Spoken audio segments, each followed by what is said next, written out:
Welcome to the first installment of this 5-part series on the top 5 mistakes that people make when they first start using InDesign. In this first episode, we're going to be looking at the InDesign new document window and some of the common mistakes that I've seen people make when they first use the program. So let's dive right in. We'll start off by coming up to File, New and Document. And this opens up our new document window. As you can see behind that, we've actually got a preview of the document that we're about to start working on.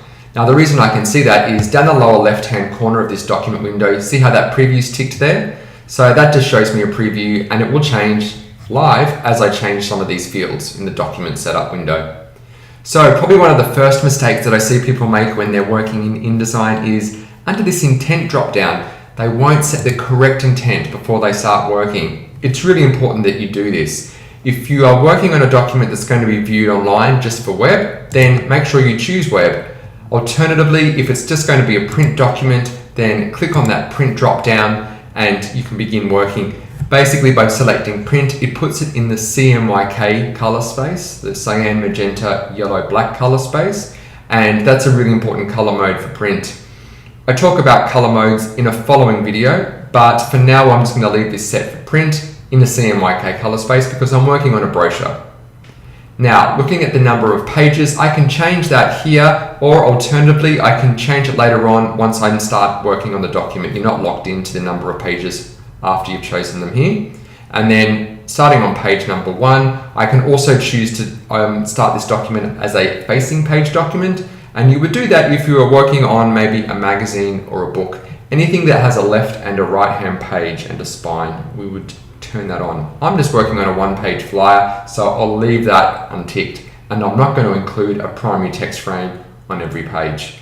Now, page size, it's important you get this right. Don't make a mistake with your page size. Ensure you've read the brief correctly. There'd be nothing worse than starting a document and not having it set up at the correct page size and finding out that you have to redesign the whole thing. So you can see on that drop down, you've got a number of international standard paper sizes there to choose from, or you can create your own custom width by clicking on the width or the height here and just entering those details. I'm going to leave mine set as an A4 with a portrait orientation.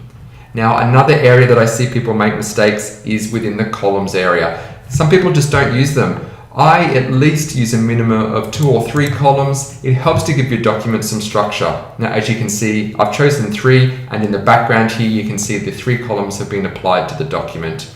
I can also change the gutter, which is just that distance between each column. Now, underneath the columns is our margins, another area that people tend to either ignore or make mistakes with. With a print document, you want to make sure that you at least have some margins running around the outside. The margins are these purple or magenta lines that you can see running around the outside of my document. And usually for an A4 printed document, you want to have at least 10 millimeters running around the outside of your entire document. It's essentially a safe zone. We don't place any text between this line here and the trim edge, that black line you can see.